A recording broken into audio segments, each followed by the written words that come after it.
시청자 여러분 안녕하십니까? 4월 24일 수요일 KBC 뉴스와이드 시작합니다. 제21대 국회 마지막 회기인 5월 임시국회를 앞두고 여야가 강대강 대치를 이어가고 있습니다. 더불어민주당은 총선 압승을 통해 민심을 확인한 만큼 최상병 특검법 등 쟁점 법안을 처리해야 한다는 입장이지만 국민의힘은 이견이 없는 민생 법안만 처리해야 한다고 맞서고 있습니다. 이런 여야 대치가 22대 국회에서 더욱 격해질 것이라는 우려도 많아서 갈등 해소와 협치를 위한 국회의원들의 역량과 역할이 중요한데요. 오늘은 더불어민주당 문금주 고흥보성 장흥 강진군 당선인과 함께 정치권의 이슈 함께 짚어보도록 하겠습니다. 안녕하십니까? 안녕하세요. 반갑습니다. 네. 자, 당선인께서는 광주 전남 18개 지역구 당선인 중에 두 번째로 높은 득표율로 국회의원 당선이 되셨습니다. 무려 90%가 넘는 당선 지지였는데요. 지역민들의 높은 지지를 받으신 만큼 책임감도 더 막중하게 느끼실 것 같습니다. 소감 한마디 해주시죠. 네, 그렇습니다. 먼저 이 자리를 빌어서 저에게 90.69%라는 압도적인 지지를 보내주신 우리 존경하고 사랑하는 고흥보성 장흥 강진 지역 민들에게 진심으로 감사하다는 말씀을 드립니다. 이렇게 압도적인 지지 또 가분한 사랑을 받은 만큼 앞으로 의정활동 성실하게 열심히 잘해서 일로서 보답해야 되겠다, 이런 또 책임감과 함께 부담감을 가지고 있습니다. 열심히 하겠습니다. 네, 일로서 보답하시겠다라고 약속하셨는데 지역민분들 끝까지 일 열심히 하시는지 좀 지켜보시면 좋을 것 네. 같습니다. 자, 광주 전남은 더불어민주당에 대한 지역민들의 지지가 높은 만큼 본선보다 경선이 더 치열하다는 말들을 많이들 하곤 하는데요.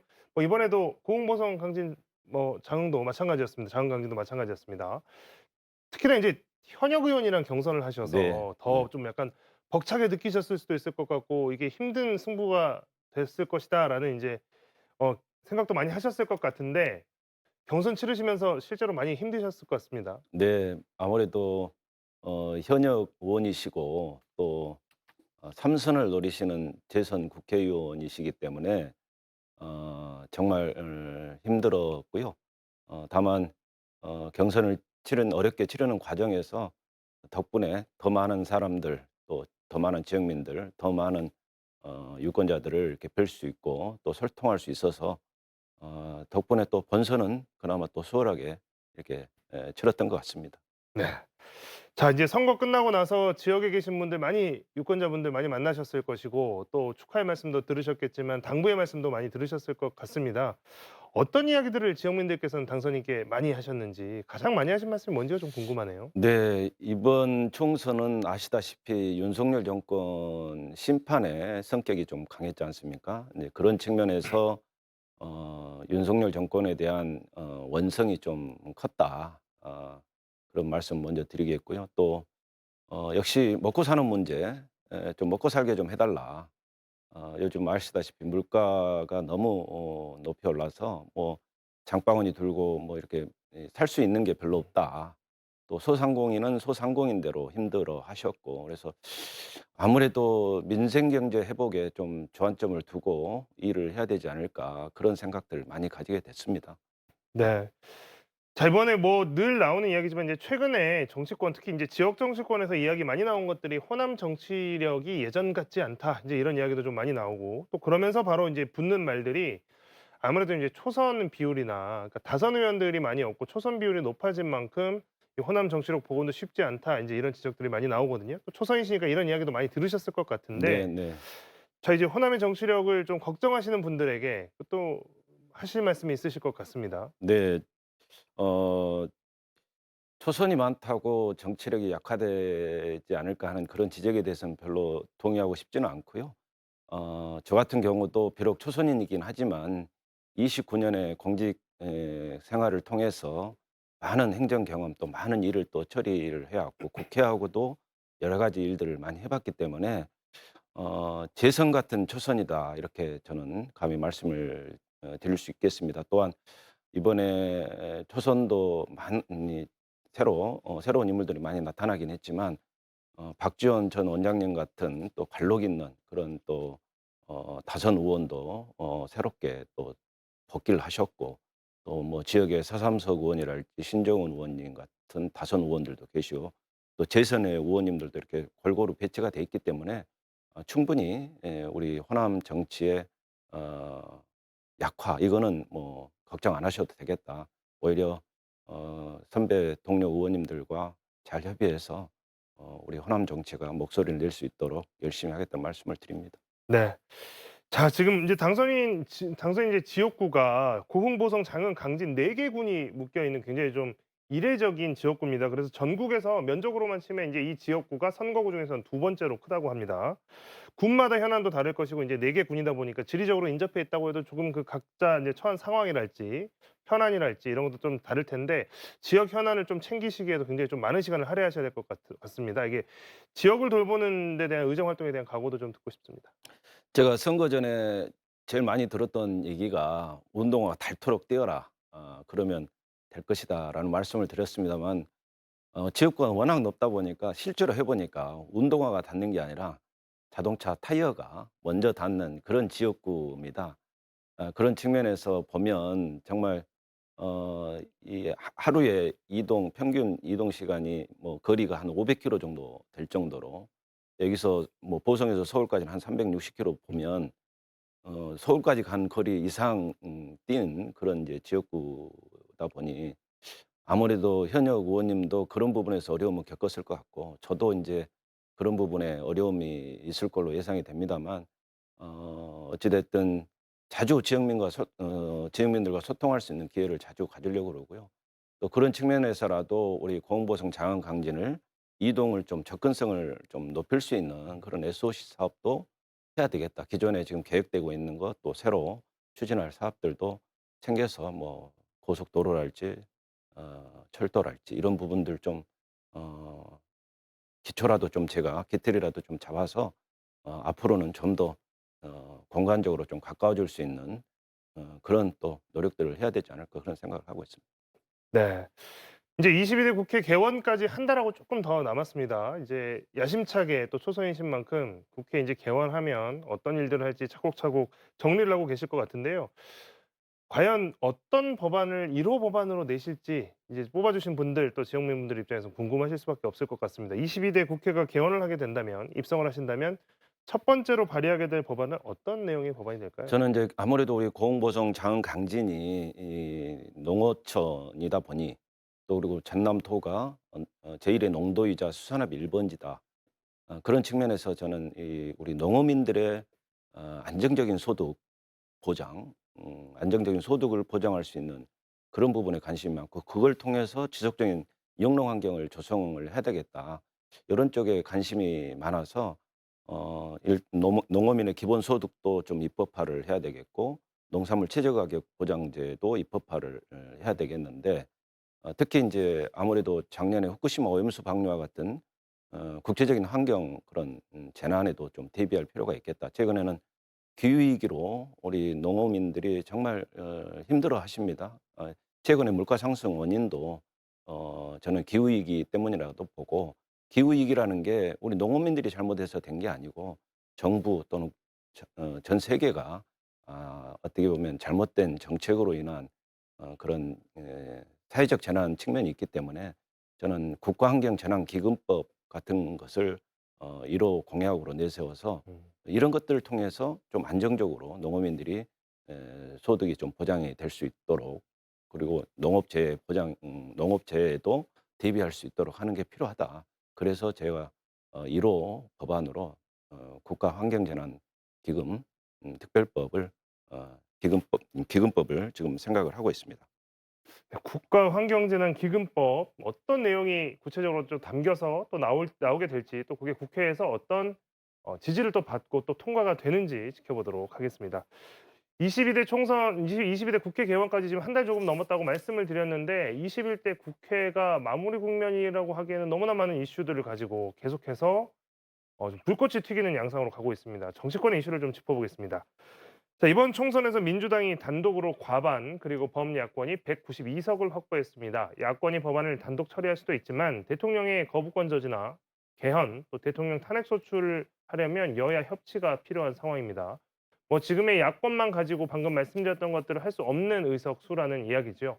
민심이 보여준 22대 총선의 결과 여러 가지 해석들이 나오고 있습니다. 당선인께서는 이번 총선의 결과 192석의 의미 어떻게 보십니까? 정말 국민들께서 윤석열 정권에 대한 매서운 회초리를 들었다. 이거는 분명한 것 같습니다. 그리고 한편으로는 우리 또 더불어민주당으로 하여금 자만하지 말고 앞으로 정치 좀 잘해 줬으면 좋겠다라는 그런 또 측면이 있는 것 같습니다. 그래서 이번 어 민심의 결과로 봐서는 현 정부나 윤석열 대통령께서는 정말 협치의 소통의 장으로 좀 나서야 되겠다. 그동안 불통의 정치였다면 이제는 소통의 정치를 해야 된다. 라는 말씀을 드리겠고, 우리 더불어민주당도 거기에 좀 21대 국회를 좀 반면교사 삼아서 정부하고 좀 잘한 것은 잘했다 하더라도 비판할 건 제대로 비판하고 효율적으로 국회 운영이 돼야 되겠다. 이런 측면에서 이번에 정말 어 국민들께서 절묘한 좀 선택을 하지 않았냐, 이런 생각을 하고 있습니다. 자, 공직 생활을 이제 오래 하셨고 또 행정의 달인이시기도 하니까 이 이야기를 좀 한번 여쭤보고 싶습니다. 이게 좀 많이 나온 이야기이긴 한데요. 여당이 총선에서 참패하게 되면 이 지금 윤석열 정부의 국정 동력이 약화될 거다 이런 예상은 뭐 이미 나왔지만 특히 이제 정부 부처 공무원들이 유권자의 대부분이 세종시의 총선 결과가 그래서 좀 많이 궁금했던 것 같습니다. 이게 과연 어떻게 될 것이냐. 이제 공무원들의 표심이라고 하는 것이 이 국정 동력에 대한 반영, 반증이 될 수 있기 때문에 이 결과가 되게 궁금했는데 총선 이후에 정책을 기획 실행하는 공무원들이 자발적으로 나서지 않을 가능성까지 나오고 있습니다. 그래서 이게 지금 공무원들이 그렇다면 지금 인제 그 윤석열 정권 하에서 뭔가 이렇게 새롭게 시도되거나 아니면 인제 기존과 다르게 가려고 했던 것들에 대해서 좀 복지부동하거나 아니면 좀 거기에 대해서 좀 반발하는 것들이 나오지 않을까라는 예상도 나오고 있는데 이런 가능성에 대해서는 어떻게 보십니까? 저도 이제 공직 생활을 해 봤습니다만, 이제 그렇게까지 걱정을 국민들께서 하지 않으셔도 되겠다. 왜냐하면 우리 공직자들은 뭐 물론 복지부동을 할 수는 있겠지만 어찌 됐든 정권의 눈치를 보지 않을 수 없는 거고, 또 이 정권이라는 게 지금 뭐 당장 끝나는 정권도 아니고 앞으로 3 년이라는 또 기간도 남았기 때문에 저는 그럴 것 같지는 않고, 다만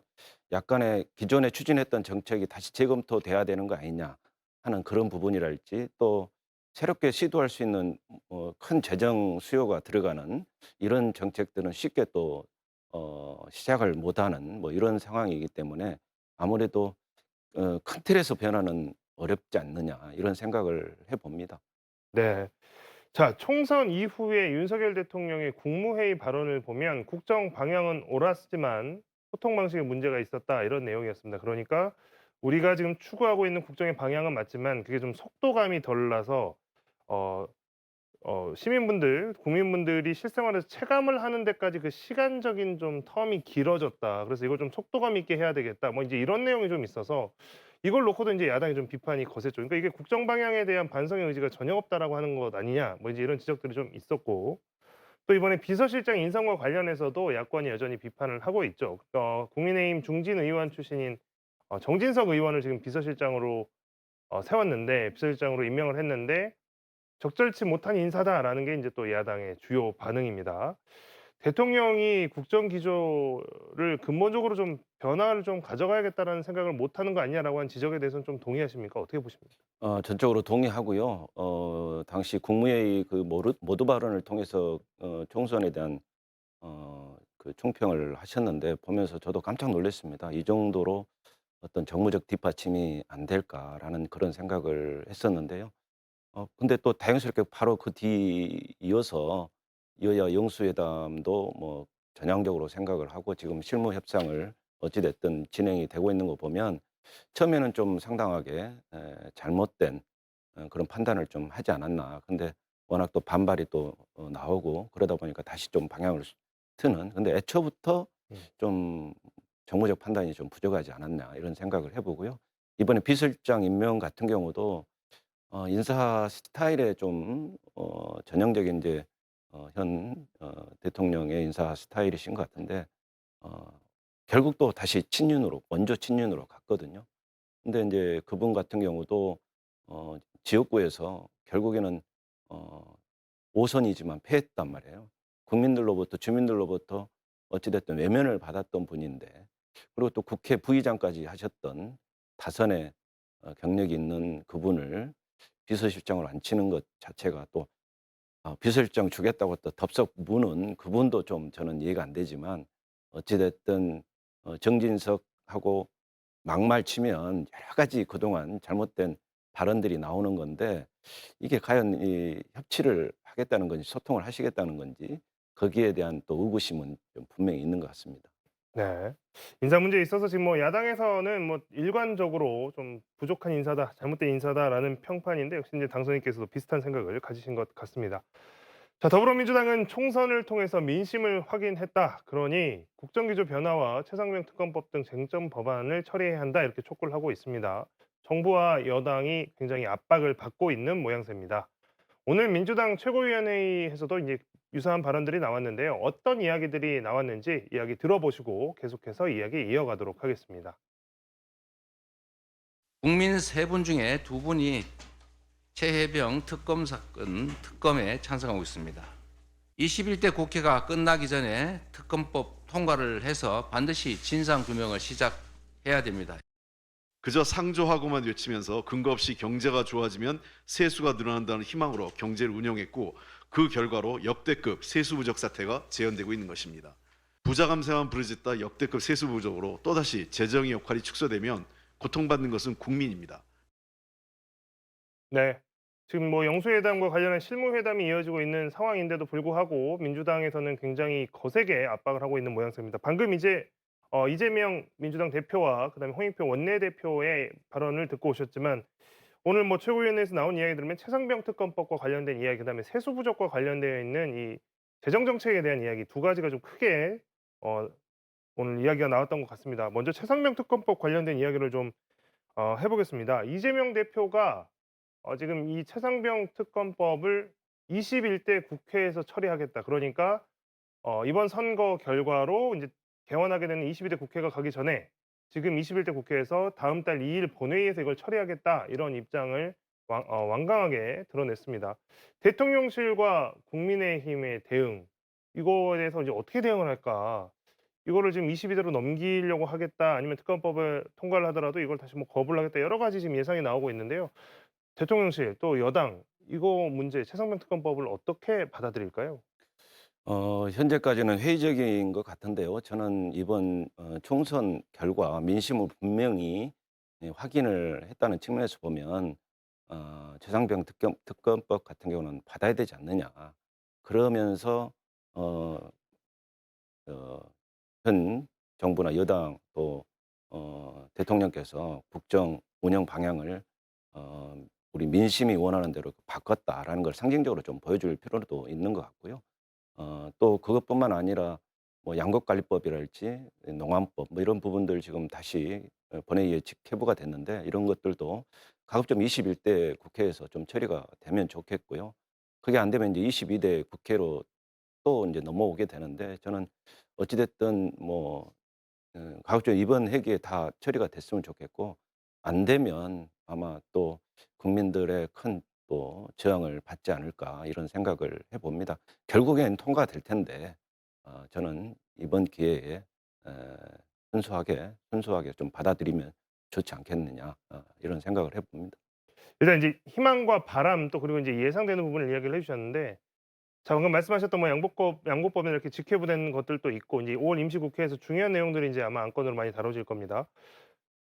다른 거 다 떠나서 그렇다면 대통령이 만약에 이 법안이 인제 민주당이 밀어붙이면 통과될 것은 자명한데요. 대통령이 그러면 이것에 대해서 다시 거부권을 행사할지가 진짜 이제 초미의 관심사인데 그 부분에 대한 예상은 어떻게 하십니까? 과연 대통령께서 거부권을 행사할까? 또 행사할까요? 저는 이거는 정말 저는 그래서는 안 된다고 보고 총선에서 이미 민심을 확인했기 때문에 저는 '대통령께서 큰 결단을 해 주셔야 된다.' 저는 이렇게 보고 있습니다. 네. 네.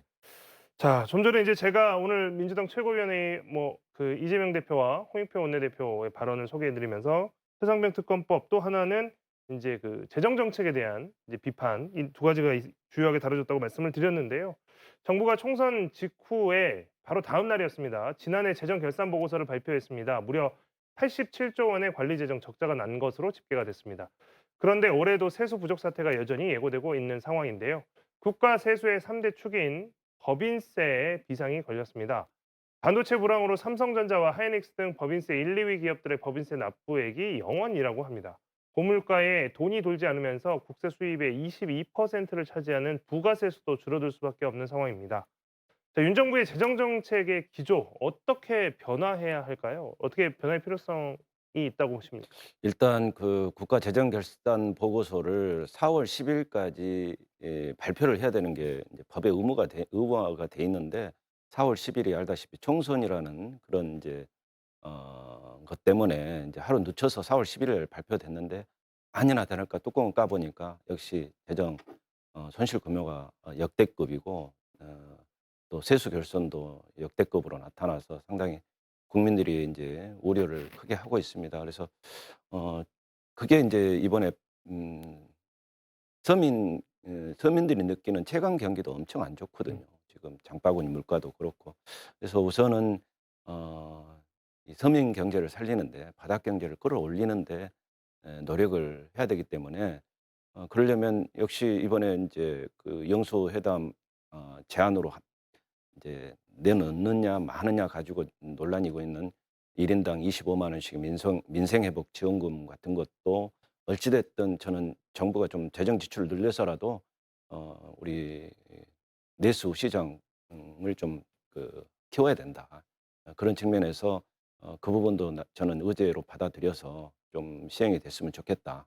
그리고 지금 세수 결손도 한 57조까지 지금 나왔는데 이게 뭐 말씀 주신 것처럼 법인세가 제로고 근데 이게 벌써 22년, 23년에 계속된 어 윤석열 정부의 잘못된 그 부자 감세 정책으로 인한 그런 결과라고 저는 보고 앞으로 이런 그동안 잘못된 그 세수 정책도 이번 기회에 다시 좀 바로잡는 그런 노력들을 좀 해야 되겠고 또 특히 최근에 이제 민생 토론을 통해서 여러 가지 그 대규모 사업들을 약속을 했거든요. 근데 그게 몇백조 필요한 사업들인데 또 국힘에서 주장하는 여러 가지 공약들도 마찬가지고 역시 재정 지출 규모를 좀 구조조정할 필요도 있고 그런 대규모 SOC 같은 공약들도 다시 재검토가 돼서 좀 재정 건전화를 제대로 좀 할 수 있도록 방향을 전환을 해야 한다 이렇게 말씀드릴 수 있겠습니다. 전남도에서도 인제 오래 계셨으니까 뭐 전 부지사로도 인제 오래 계셨고 하니까 이 세수 부족 자체가 또 문제가 되는 것은 인제 전 국민적인 문제도 문제지만은 지자체 살림에도 영향이 크지 않습니까? 당연합니다. 그래서 인제 지방 재정이 지금 계속 열악해져 가고 있고 실제로 인제 예산이 전남 같은 경우는 좀 늘었지만 광주나 이제 대부분의 지자체들은 지금 실제로 이제 줄어들고 해가 지날 때마다 이제 줄어들고 있는 이런 상황인데요. 자, 이런 지자체 단위의 지방 재정의 어려움의 문제는 또 어떻게 해결을 할 수 있을까요? 지금 우리나라 그 지자체 재정 구조가 그 정부에 많이 의존해 있는 7대 3 정도 구조로 돼 있기 때문에 정부에서 세수가 뻥크가 나면 그만큼 교부세가 감액이 됩니다. 작년 같은 경우도 제가 알기로는 우리 전라도가 6천억에서 8천억 정도 감액이 됐거든요. 그게 이제 기초까지 다 이어지기 때문에 작년에 그래서 여러 가지 지출 구조 조정을 했던 거고요. 그래서 근데 우리 또 지방에서 얻을 수 있는 그 수입이라고 하는 게 역시 취득세하고 보통 교부세인데 보통 교부세가 차지하는 비중이 높기 때문에 역시 하여튼 경기를 좀 빨리 살리는 방향으로 이게 진행이 되어야지 지방 단위만 가지고 취등록세를 높이는 그거는 좀 한계가 있다. 이렇게 말씀을 드릴 수 있겠습니다. 네. 자, 22대 국회의 이제 일원으로 국회에 인제 입성하시게 될 것이고 인제 이번에 아주 어떻게 보면 극단적인 선거 결과가 인제 민심이 그만큼 아주 강력한 메시지를 보낸 것이라고 생각을 하는데 22대 국회가 개원하면 최우선적으로 추진해야 할 국정의 현안에 대해서도 좀 따져보게 됩니다. 당선인께서 생각하시기에 22대 국회가 가장 먼저 '이것부터 처리해야 되겠다.'라고 하는 국정 현안이 있다면 어떤 것이겠습니까? 어 말씀드린 것처럼 지금 물가가 지금 너무 지금 많이 오른 상황이고요. 처음에는 과일값부터 해서 지금 채소까지 엄청 오른 상태고 또 국제 정세가 너무 불안정하다 보니까 기름까지 유가까지 지금 뛰고 있는 그런 상황입니다. 환율도 안 좋고 이런 측면에서 정부가 정말 다시 한번 어 각성을 좀 해야 되는데요. 제일 중요한 게 역시 민생 경제 민생 경제를 어떻게 또 회복시킬 거냐 그런 부분에 초점을 맞춰서 저는 여야 간에 어찌 됐든 위원회라도 민생 경제 살리는 특별위원회라도 만들어서 우선은 서민 경제를 좀 살리는 그런 방향으로 국정 기조를 좀 바꿔야 된다. 그 부분이 제일 우선적인 것 같습니다. 아까도 잠깐 이제 말씀은 하셨습니다만 지금 이제 윤석열 대통령과 이재명 민주당 대표 간의 영수회담 논의가 이제 실무회의가 진행 중입니다. 민주당은 민생 회복 지원금 지원 문제, 그다음에 대통령 거부권 행사에 대한 사과, 최상병 특검법 수용 이렇게 세 가지 정도를 지금 안건으로 올리겠다 이렇게 이야기를 하고 있는 상황입니다. 뭐 대통령 주제 없이 다양한 이야기 해보겠다라고 이야기는 하고 있지만 어느 정도 다뤄질지도 사실 잘 모르겠고요. 또 어느 정도 수용이 될지도 모르겠습니다만 영수회담의 이후에 그리고 영수회담에서 어느 정도의 이야기들이 좀 나올 수 있을지 좀 짐작을 해보신다면요. 제가 어떻게 그분들의 뜻까지 제가 알겠습니까마는 저는 말씀 주신 대로 여러 가지 문제들 좀 의제들이 좀 다뤄봐 줬으면 좋겠고 그동안 잘못된 국정 운영 방향에 대해서 충분히 또 우리 야당 대표이신 이재명 대표의 의견을 청취를 했으면 좋겠고 심지어는 인사 문제까지도 저는 좀 청취를 해야 된다. 그런 측면에서 좀 이번 영수회담에 거는 기대가 크고요. 아마 국민들께서도 당연히 그렇게 좀 희망적으로 기대를 가지고 바라보지 않을까 이렇게 생각이 듭니다. 그래서 저는 이번 총선에 어떤 민심의 방향이 분명하기 때문에 윤석열 대통령께서도 좀 저는 전향적으로 생각을 해줬으면 좋겠다 이런 말씀 드리고 싶습니다. 네. 자, 이제 행정가에서 정치 신인으로 첫 발을 내딛게 됐습니다. 행정가와는 다른 정치인으로서의 자질과 능력을 이제 보여주실 시간인데요. 마지막으로 어떤 각오로 임할 것인지 지역민들 분들께 지켜보시는 분들께 인사 말씀 한 말씀 부탁드리겠습니다. 네, 초선이라는 그런 또 주민들께서 걱정하는 그런 부분들이 있는데요. 어, 저는 29년 행정 경험을 잘 살려서 좀 강한 초선이 되고 대선 의원 같은 초선이 되고 싶습니다. 그리고 지역민들과 항시 소통하면서 또 늘 연구하고 고민하는 그런 의원이 되겠고요. 또 초심을 잃지 않고 지역민들과 함께하는 그런 노력들을 계속해 나가는 그런 정치인이 되고 싶습니다. 다시 한번 우리 전라남 도민 여러분 그리고 고흥보성 양은 강진 지역민 여러분께 열심히 하겠다, 잘해보겠다는 말씀 각오로 인사를 대신하겠습니다. 네. 오늘 더불어민주당 문금주 고흥보성 장흥 강진군 당선인과의 이야기는 여기까지 나누도록 하겠습니다. 고맙습니다. 감사합니다.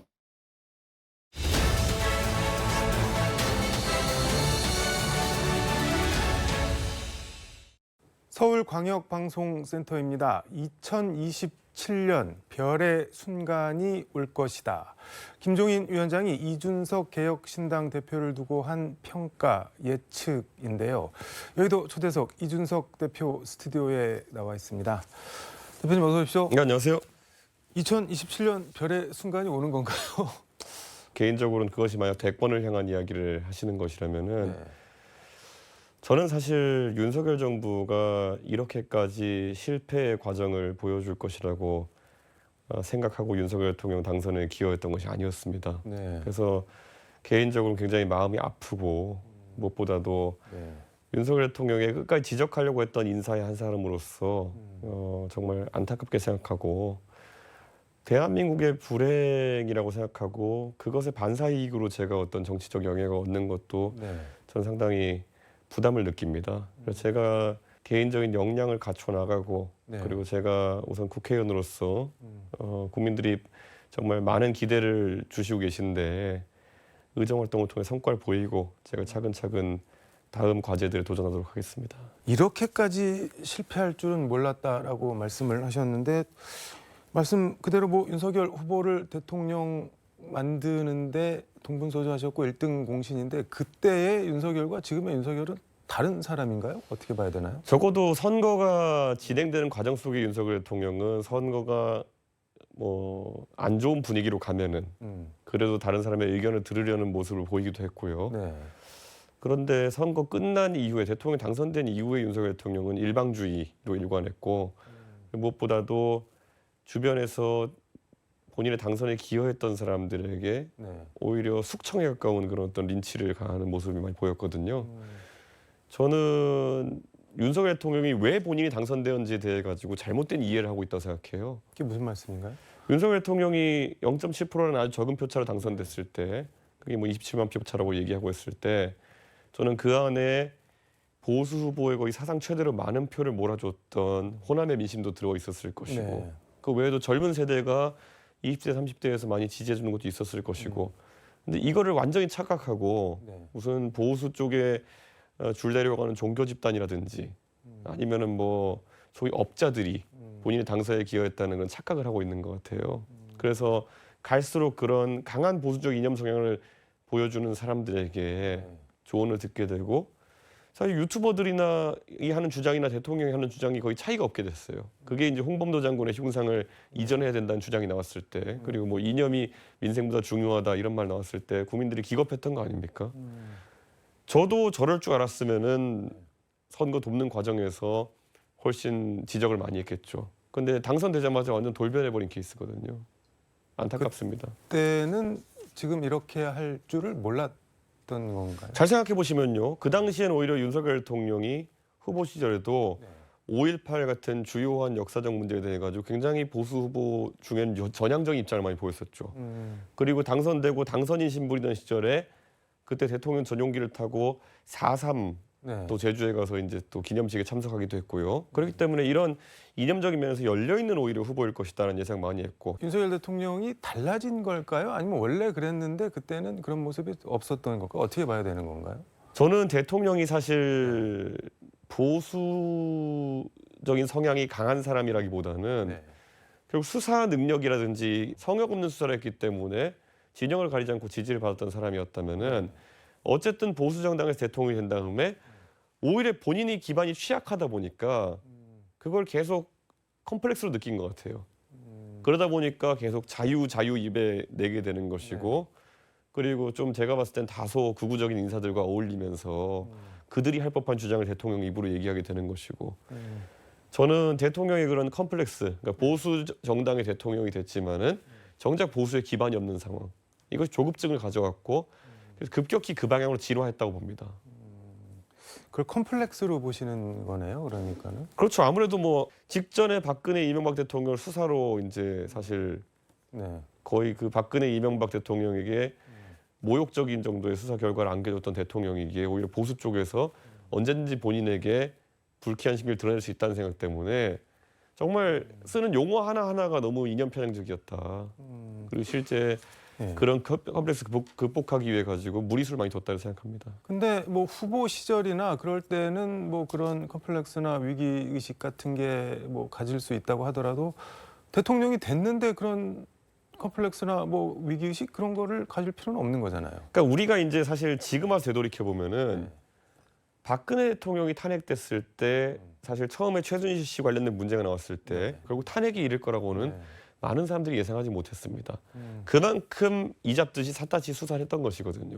조국 전 장관에 대해서 처음에 수사할 때도 보면은 이게 뭐 처음에는 내용이 전혀 뭐 이렇게까지 번질 거라 생각 못했는데 조국 전 장관 일가는 거의 멸문지화에 당하는 그런 네. 화를 입었다 할 정도로 수사를 하지 않았습니까? 결국 저는 대통령이 그런 수사를 해봤기 때문에 너무 잘 아는 것 같아요. 수사기관이나 권력기관이 자신에게 돌아선 순간 아니면 자기가 수사했던 것처럼 누군가 자신을 털게 되면은 그런 어떤 안 좋은 결말이 나올 수도 있다. 그렇기 때문에 굉장히 방어적으로 나오게 되는 것이고 그 방어적으로 나오면서 본인의 보호막으로 삼으려고 했던 것이 결국엔 이념적으로 강한 보수 세력이 아니었나.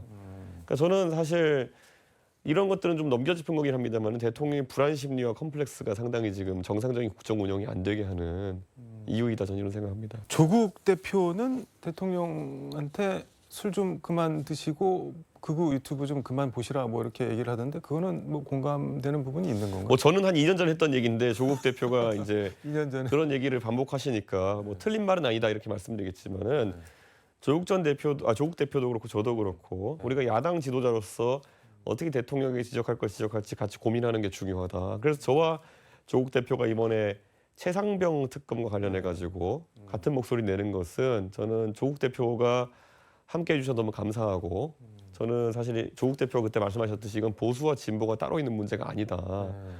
그리고 윤석열 대통령은 본인이 원래 성역 없는 수사로 유명해지신 분이 전 이런 거는 당연히 우리가 바로잡아야 된다, 야당으로서. 이런 것들은 앞으로 저와 조국 대표가 또 뜻을 같이 할 일이 많을 겁니다. 같은 맥락에서 김건희 여사 특검도 그러면은 뭐 이번에 해야 된다고 보시는 건가요? 저는 조국 대표가 이끄는 조국혁신당이 김건희 여사 특검에 대해 가지고 뭐 종합적 아니면 포괄적 김건희 특검을 하자는 취지로 말씀하신 바가 있는데요. 저는 오히려 김건희 여사 관련된 의혹이 많기 때문에 우리가 포괄적으로 간다기보다는 사안별로 좀 대응을 다르게 해야 된다. 예를 들어 가장 먼저 화두가 됐던 도이치모터스 특검 같은 경우에는 그거는 저는 수사 결과가 저도 국민적 기대치에 미치지 못하기 때문에 특검으로 가는 것이 저는 옳다 봅니다. 네. 근데 그 뒤에 이제 있었던 거 보면은 명품백 사건 있지 않았습니까? 저는 명품백 사건 같은 경우에는 김건희 여사가 어떤 이유로 갖다 붙여 건 잘못한 게 확실한 겁니다. 네. 그렇기 때문에 이거는 저는 김건희 여사가 정치적으로 이거 뭐 수사받고 이렇게 하면 또 절차적으로 복잡하니까 국민들에게 100번 사죄하고 앞으로 재발 방지를 위해 가지고 특별감찰관 제도 같은 것을 둬서 이제 그런 것들이 감시받을 수 있도록 하겠다. 이런 정도의 정치적 타결이 중요하다고 보고요. 양평 고속도로건 같은 경우에는 네. 몇천 원대의 국고 손실이 있었다 그러면 심각한 사건입니다. 네. 이런 거는 저는 국정조사가 제일 중요하다 봅니다. 전반적으로는 이런 의혹들이 네. 한 점 의혹 남김없이 투명하게 규명되어야 된다는 것에 동의합니다. 무슨 말씀인지 알겠습니다. 대통령이 국민의힘 5선 중진 정진석 의원을 비서실장에 임명하고 그 자수성가 사업가 홍철호 굽네 치킨 창업주를 정무수석에 임명했는데 이거는 어떻게 보셨나요? 사실 정진석 의원 같은 경우에는 그분이 지난 비대위원장을 하고 네. 전당대회를 준비하는 과정에서 당심과 민심이 일치한다. 그래서 당심 100% 전당대회를 해야 된다라고 주장해가지고 그게 관철되어서 김기현 지도부가 출범한 것인데 그때부터 사실 윤석열 정권의 폭주가 시작됐거든요. 책임을 오히려 져야 될 부분이 있다라는 생각하는데 이번에 낙선하자마자 영전조로 이제 그렇게 가게 된 것은 좀 절차상으로 안 맞다 이런 생각하고요. 결국엔 당과 국가를 위해서는 지금 윤석열 대통령한테 싫은 소리도 해야 된다는 그 역할을 망각하지 않았으면 좋겠다.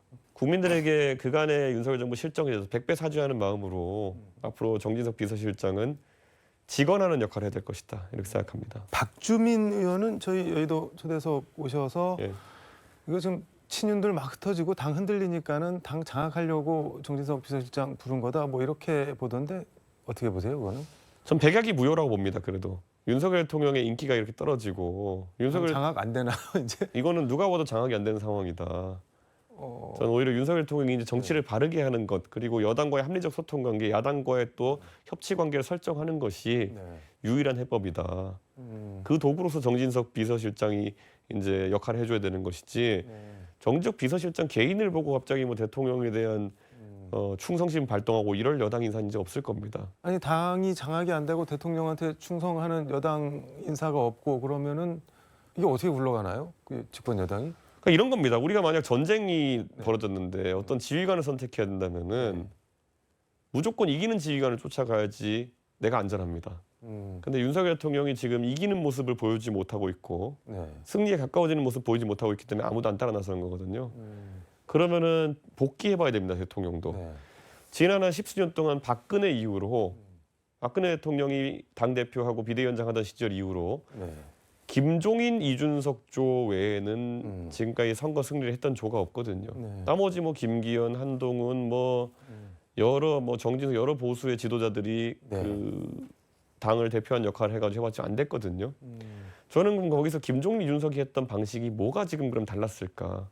이거에 대해서 고찰하고 그 공간을 대통령이 열어준 수밖에 없다. 이런 생각을 합니다. 아니 그 뭐 이런 표현이 그렇지만 대표 쫓아낼 때 막 연판장 돌리고 그런 분들도 다 돌아섰다고 보시는 건가요? 그러면은? 그분들도 이번에 10년 감수했을 겁니다. 그분들이 영남이라 살아남은 분들이 있는 것이지 소위 말하는 당은 나락 같거든요. 그러니까 저는 그걸 보고도 같이 나락 가려는 사람이 있겠느냐. 저는 연판장 돌리고 이런 분들 참 나약한 분들이고 그래서 저는 정치인의 자질이 없다고 생각하는데 그분들 이번에 느낀 게 많을 겁니다. 대통령이 뭐 정진석 실장 직접 발탁 배경 설명하고 기자들 질문도 받고 뭐 그래서 일부 언론에서는 뭐 대통령이 달라졌어요 이런 제목 기사도 있던데 그건 어떻게 보셨나요? 대통령이 달라졌다는 거는 실제 정치에 있어서 국민들이 불쾌하게 생각했던 지점을 빨리 뚫어내는 게 중요합니다.